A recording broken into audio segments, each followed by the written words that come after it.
we're looking at today is what went wrong in that relationship and how we found ourselves at that place.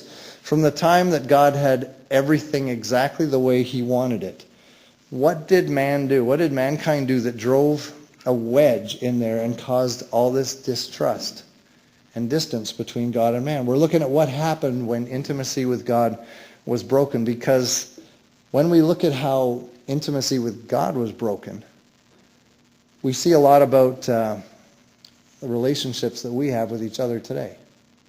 We get a lot different perspective on how we interact with each other today. And obviously we get a lot of perspective on how we think about God.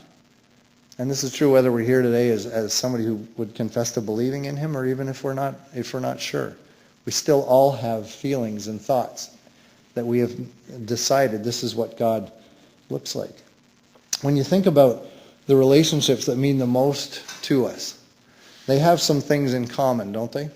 If you think about the relationships that mean the most to you, what are some common characteristics of those relationships? There must be some things in there that they have in common.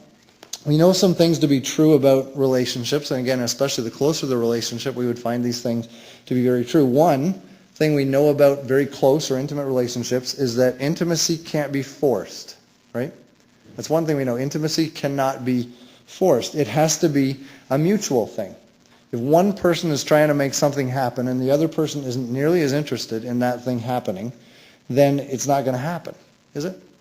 Have you ever been pursued by someone who was determined that you were going to be their best friend or more in some other capacity of a relationship, and you were just nowhere near as convinced that you wanted to be best friends with that person? Ever been pursued in that kind of a relationship? Anybody ever pursued? Ever been the pursuer in that kind of a relationship where you are determined, that's my best friend for life, or that's the person I'm going to marry, and they just don't seem to get it. They don't seem to read it necessarily the same way. We realize the fact that one party has enough enthusiasm and joy for the both of you does not make it happen. That's not enough to make it a close relationship, right? It can't be forced. Someone deciding to be your best friend is not enough to make that happen. People have to have the freedom to choose to be in that kind of a relationship. And we see that in many different shapes and forms, right? Sometimes we recognize work-related. We have to have a relationship with somebody if we want to advance in work, right? So we would really rather just tell them, I got plenty of friends, so have a good life and see it work. But what the reality is, we don't dare say that because we recognize we kind of have to have some kind of a relationship with them. But we recognize through that whole ordeal that relationships, in order for them to be mutual, each person in that relationship has to have the freedom to choose to be in that level of a relationship. And here's the major part. For God to experience with man what he really wanted to experience with man, in order for God to experience with us what he ultimately wanted to experience with us, in order for there to be authentic relationship between God and us, he had to give us that awful yet wonderful gift of freedom. Freedom to choose or freedom to reject him. Do you ever wonder if there was a conversation in heaven, between maybe God and the angels beforehand when this was being implemented? You can almost hear the angels saying, "Oh, you don't want to do that. You don't want to give them freedom. You need to think about this a little bit more. Because if you give them freedom, if you give them that kind of freedom, they're going to have the power to create unimaginable evil. They're going to have the power to create unbelievable pain. They'll have the potential to bring about unbearable heartache on each other. You don't want that to happen. You're giving them the power to reject you if they want to. You're giving them the power to mess up everything that you've put in place so perfectly. You can almost imagine them having that kind of a conversation with them. And then that's pretty much exactly what happened. That's why we live in a world that's so messed up today. And you can read the news, where some father somewhere holds his daughter captive for 24 years in a dungeon. Unimaginable stuff. where some person so driven by hatred can entice people to wipe out an entire race of people. Unimaginable stuff. And we read it, and there's no way we can fathom how anything can get that perverse and how it can get that evil. People doing unbelievable things to each other. But you see, in spite of the fact that God knew what we would do if he gave us freedom, he still gave us freedom.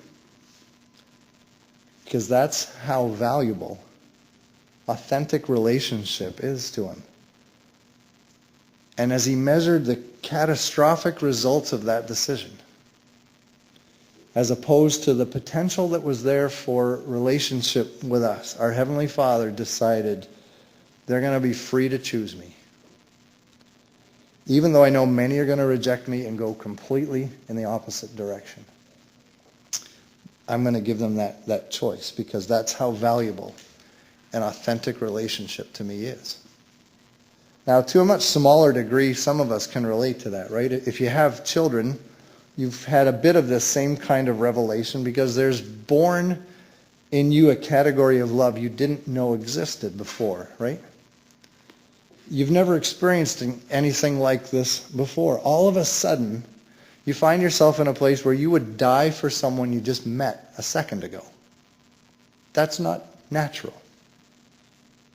An unbelievable thing happens. You would die for someone who's never done a single thing for you. It's a whole new category of love that you didn't even know existed. But with that comes the potential for a whole new category of pain and turmoil that you also knew never existed.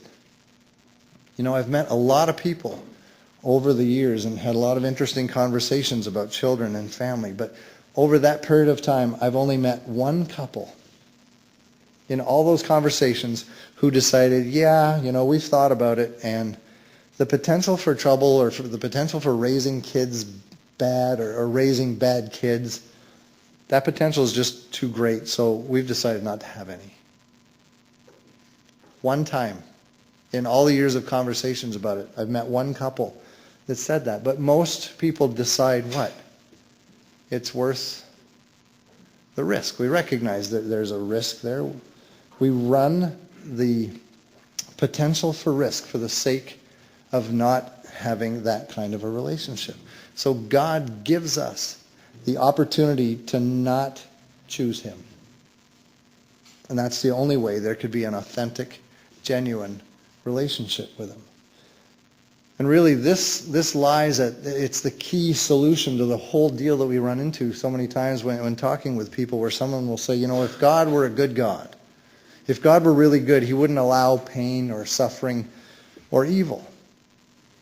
Well, you know what God could do today if he wanted to? He could say, all right, I'll do away with all that. I can do away with that in a second. Everybody just line up and turn in to me your freedom card, and it's done. Everybody line up, and I'll stop the pain and I'll stop the suffering. Only thing you have to do is give up your freedom. So what do we do with that? What would you say to that? I would say, actually, I want you to take away their freedom. Thanks. You know, take away stop them from hurting people. You know, I want you to stop them from running red lights. I want you to stop them from stealing. I want you to stop them from hurting kids. I want you to take away their freedom, absolutely. But I kind of like to still be able to choose for myself. Thanks. And as we often shake our fist at God for all the bad stuff that happens in the world, God did not create evil. But he did allow the potential for evil when he decided to give us our freedom to choose or to reject. That's the cry of our hearts, Lord. We want to be just like you.